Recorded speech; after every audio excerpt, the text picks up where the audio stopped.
Hello बच्चों, कैसे हैं आप।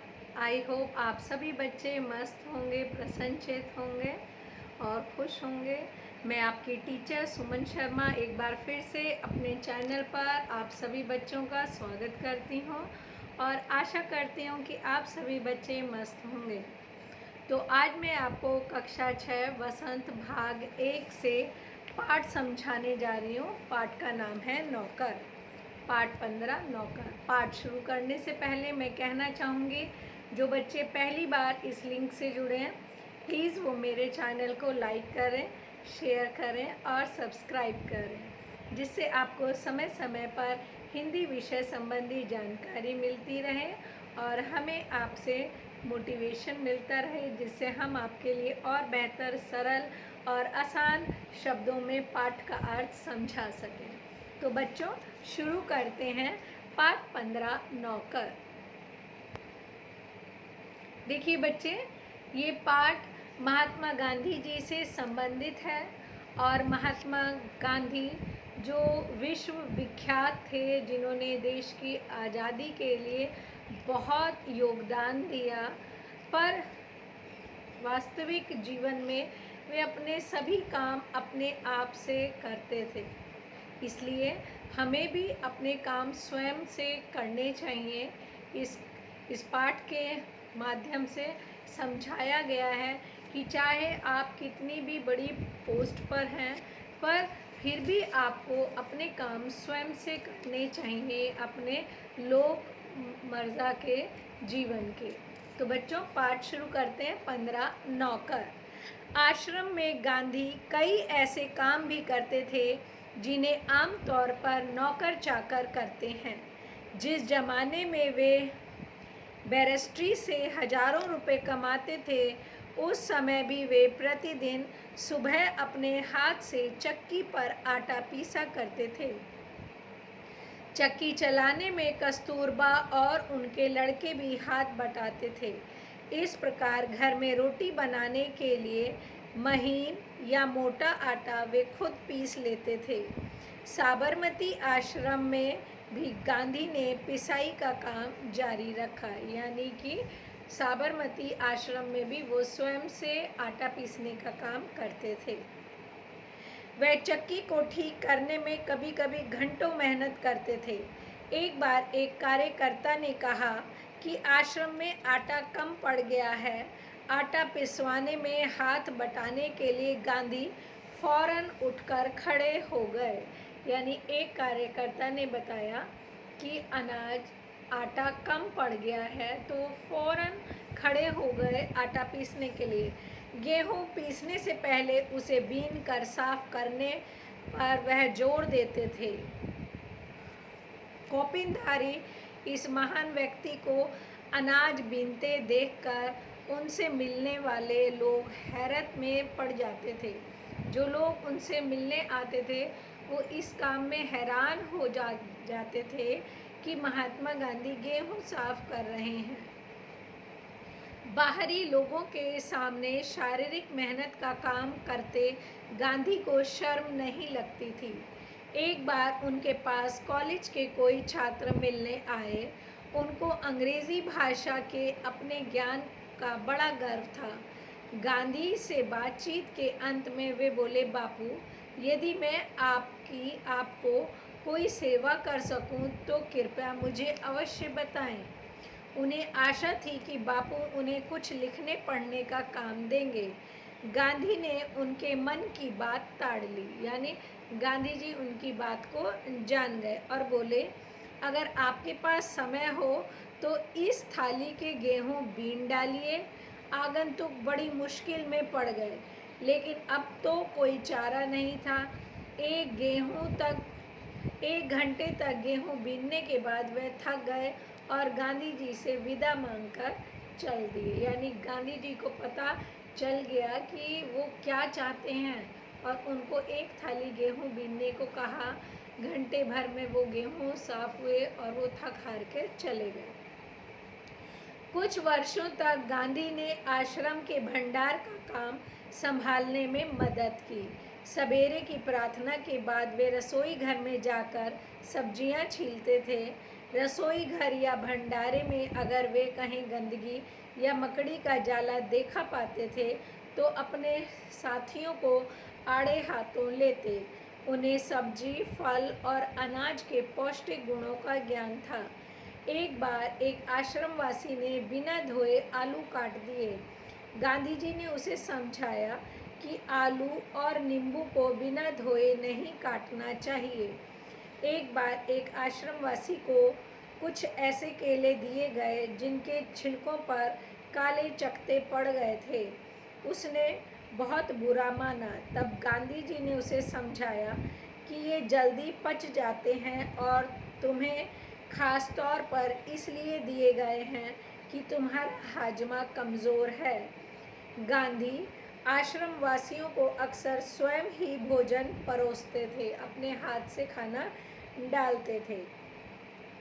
इस कारण वे बेचारे बेस्वाद उबली हुई चीज़ों के विरुद्ध कुछ कह भी नहीं पाते थे।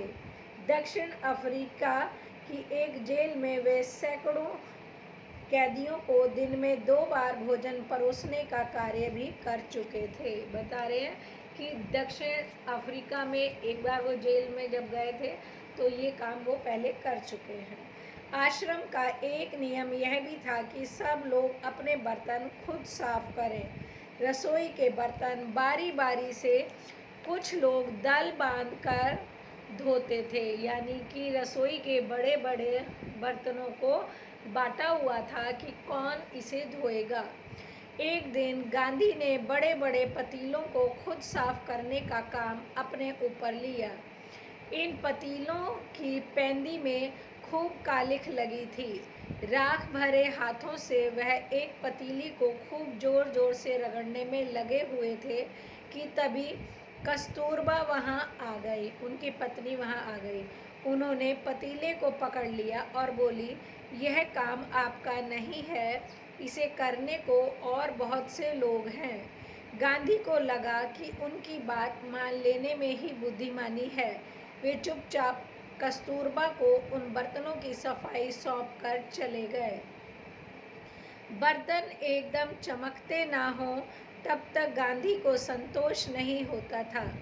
एक बार जेल में उन्होंने जो मददगार दिया गया था उसके काम से असंतुष्ट होकर उन्होंने बताया था कि वे खुद कैसे लोहे के बर्तनों को ही मांझकर चांदी सा चमका सकते थे।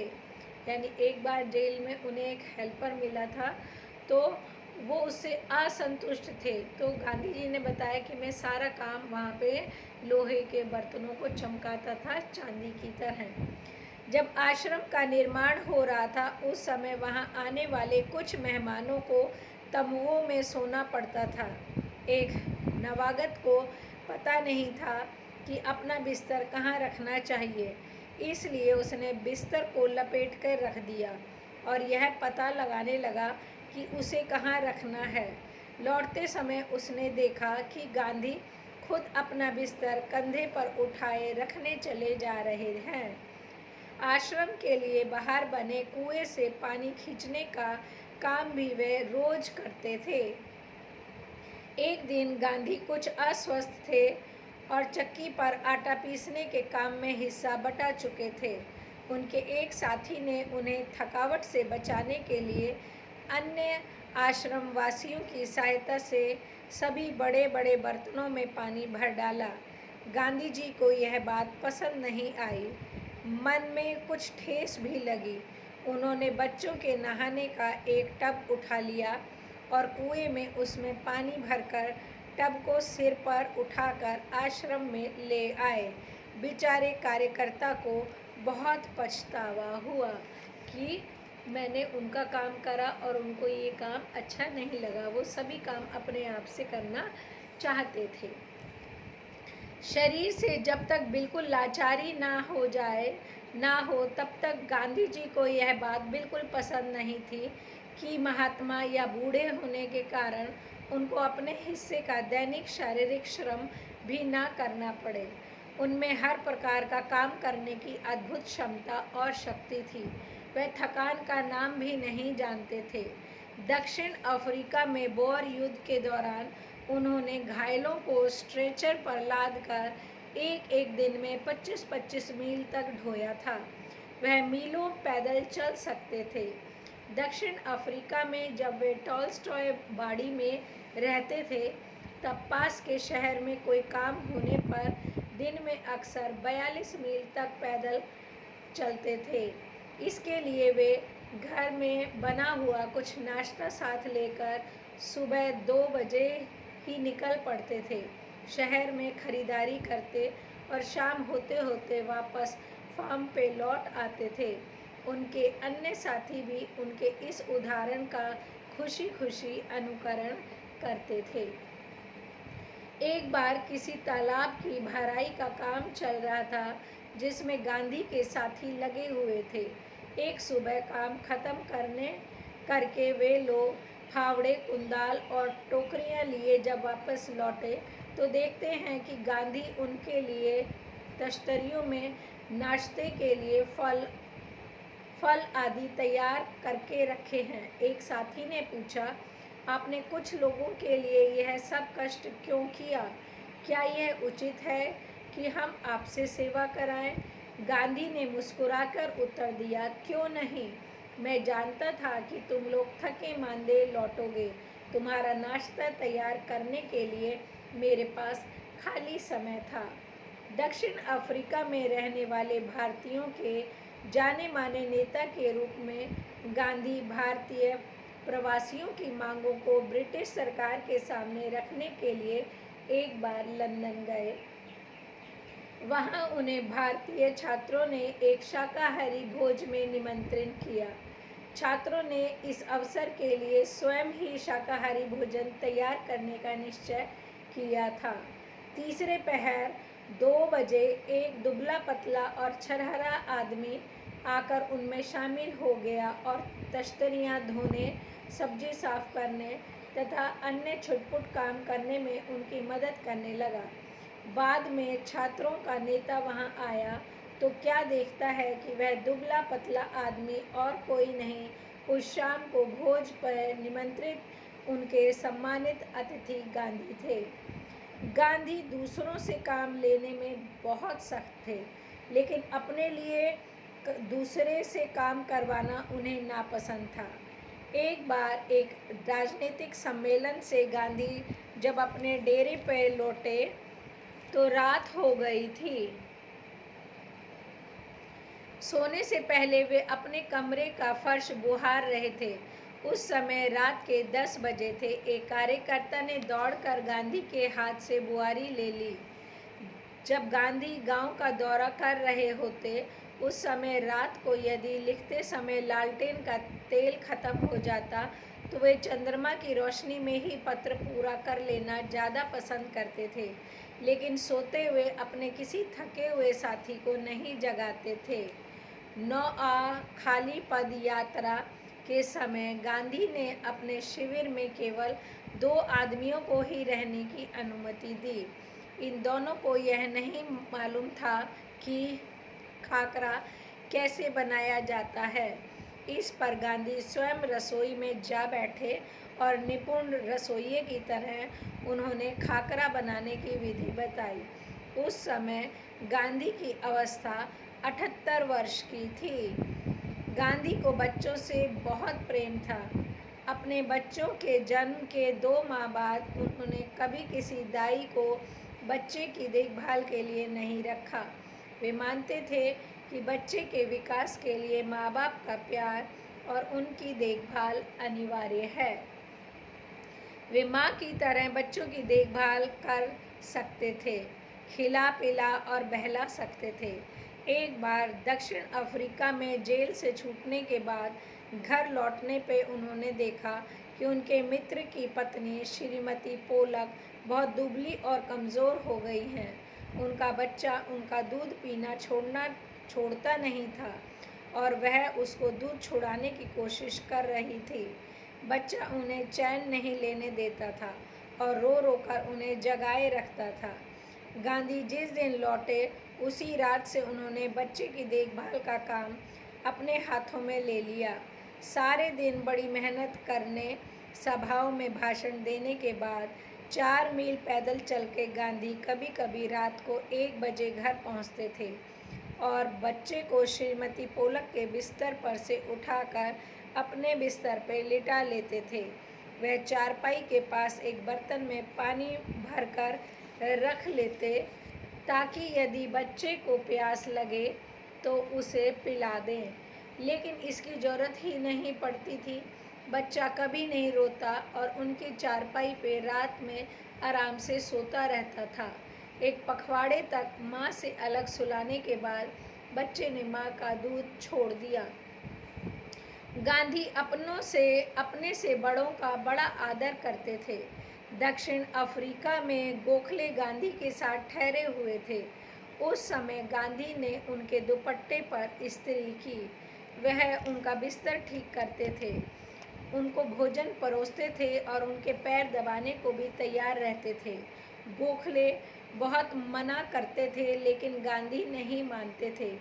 महात्मा कहलाने से बहुत पहले एक बार दक्षिण अफ्रीका से भारत आने पर गांधी कांग्रेस के अधिवेशन में गए।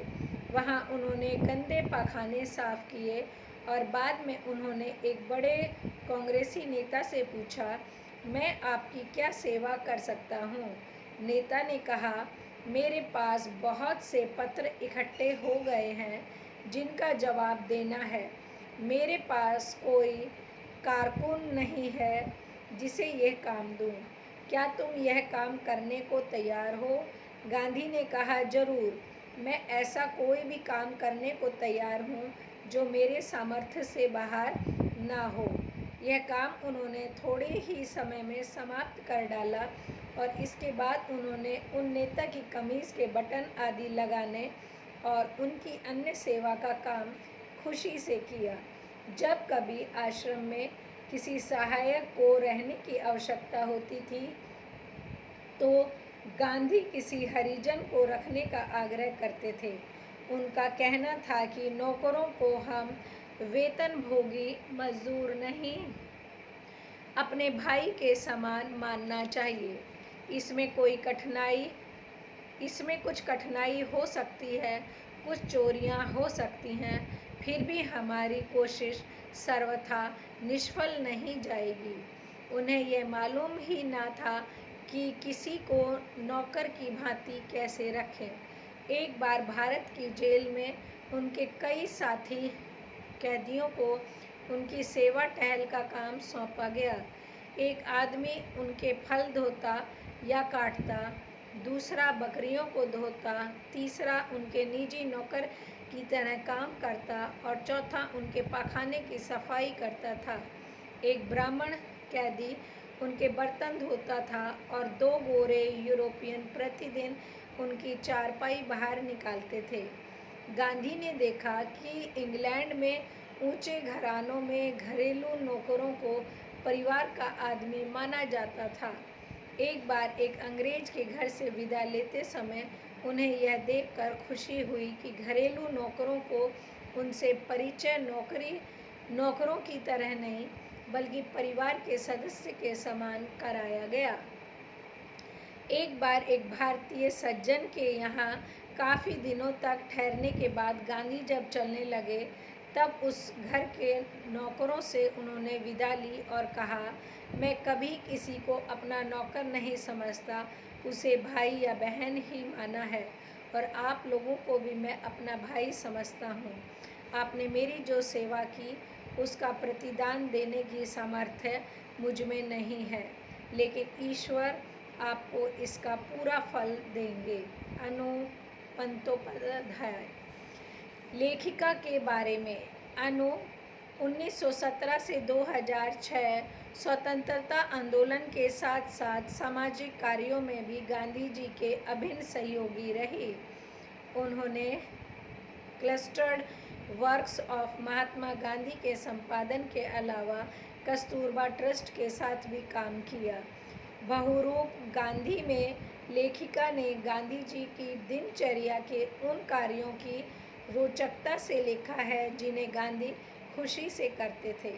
गांधी जी केवल राष्ट्रपिता और स्वाधीनता के निर्माता ही नहीं थे, उनके जीवन के हर प्रसंग में प्रसंग से सीखा जा सकता है।